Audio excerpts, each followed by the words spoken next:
Today's a day that I'm feeling a lot of remorse for having supported Trump and MAGA.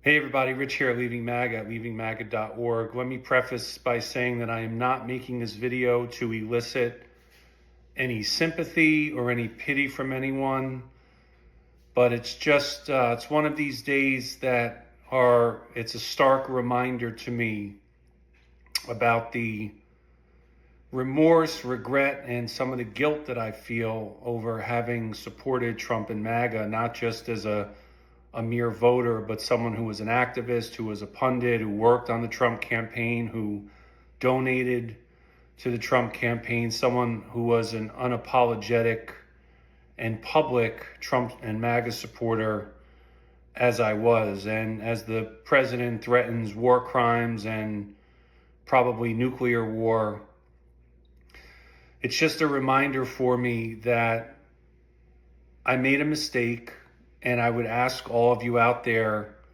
who right now have MAGA friends and relatives, I think a lot of them are starting to feel some regret. I think a lot of them are starting to privately and quietly have their own doubts, their own confusion, maybe questioning their beliefs. Maybe they're feeling a little bit guilt themselves about having supported Trump. It's just, today's the kind of day that, it makes me think that I once supported the Republican Party, and perhaps it's cynical of me to say this, but the Republican Party will not do anything to Trump. Trump knows that.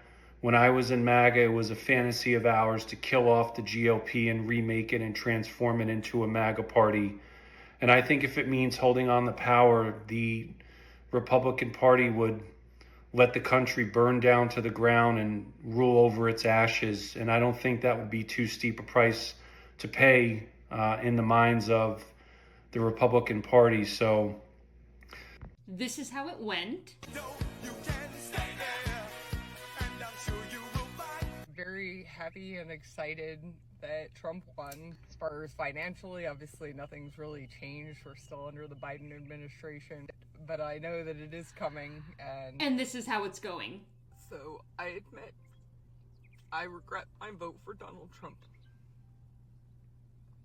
I regret it because I needed these changes sooner. I needed the prices to go down sooner so that I didn't drain out my bank account. Yeah, you regret your vote. And you know what? You're saying that you regret your vote. You're on video here crying your eyes out because you learned the hard way that Donald Trump does not mean lower prices for you. He again stated over and over and over again that he was going to do blanket tariffs. We told you he was going to raise prices. You guys said, no, we don't know what we're talking about. Experts who've studied this for 10 plus years now, they just don't know. And now you're suffering the consequences of raising prices in a shitty economy, and you're begging. It's bad enough that you're taking food away from people and families, but you're also taking revenue away from our grocery stores and our farmers. That's a big deal for the American economy. Our stores, they're going to be losing revenue. And what are they going to have to decide? They're going to have to cut back on worker hours. They're going to have to lay people off. So the ripple effects, the consequences of President Trump's cruel and callous and calculated decision, I guess, to cut off these benefits, not only impacts those who need the food, but also our broader economy. We're just absolutely fucked as farmers, guys. Everything is so fucked, and I do not see anybody surviving this farm crisis that we're in. Guys, look, one of the best splorn crops that I have ever raised in my life. And because of the tariffs, China will not fucking buy it. And they are the only country in the world they are the only country in the world that buys splorn. And so now I'm literally just chopping it and blowing it on the fucking ground because it's fucking useless. It's valueless. There's nothing I can fucking do to it. I am going to need government assistance to make it through this fucking crisis until these tariffs end. Look, I've never raised a splorn crop like this, guys. And this is just fucking heartbreaking to me. I don't know how I'm gonna survive You know, Trump said he fucking loved us farmers, and here I am just blowing my splorn crop all over the ground. Hopefully he works a deal out where Antarctica and Mars will start buying this splorn and save the farmers. I'm sorry, splorn crop, but you're fucked. I'm going to show you what a real apology looks like. I'm going to show you what it looks like to realize that you screwed up big and you screwed other people because of how you voted. A 3-time Trump voter called into C-SPAN and said, I was really wrong, and people are suffering. And this 3-time Trump voter breaks down. It's really a MAGA cultist leaving the cult. He goes, I apologize to all of America. There is a lot to learn from this. Cleveland, Ohio, Republican, you're on open forum. Well, I'd like to first say I apologize to all of America and all of Americans. I was a diehard Republican. I cannot believe I drank the Kool-Aid, okay? I am guilty. I drank the Kool-Aid of Donald J. Trump. In fact, I don't even know why we keep saying Donald J. Trump. This man is ruining the Constitution of the United States.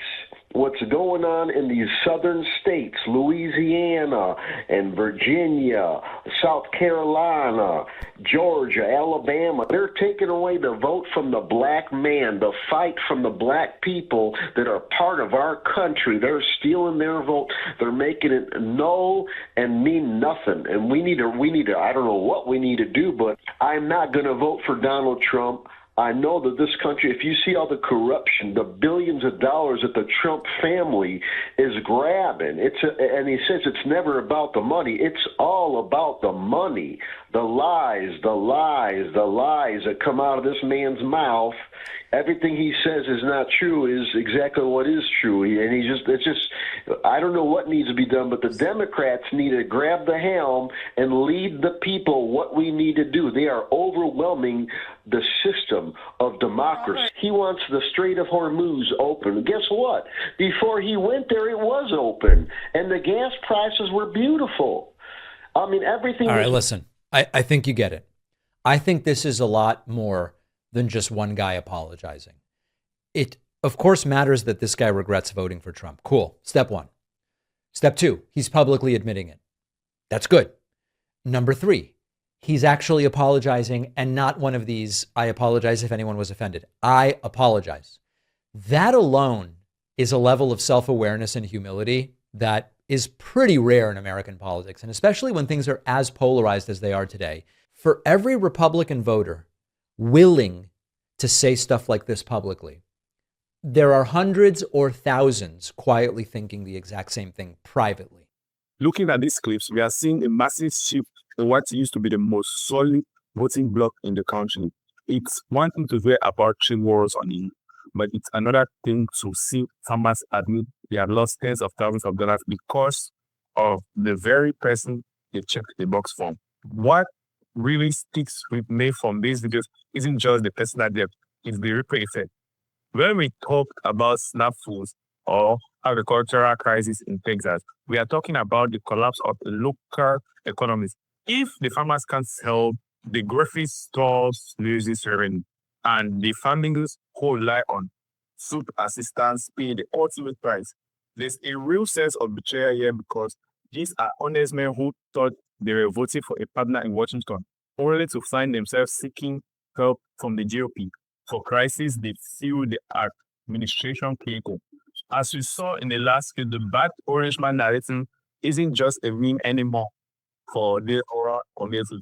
It's a financial reality that is violating what they feel are their constitutional rights. My question to you in the comments, is it too little too late for the agricultural heartland? Or can this relationship be fixed before the next election? Let us know your thoughts in the comments below.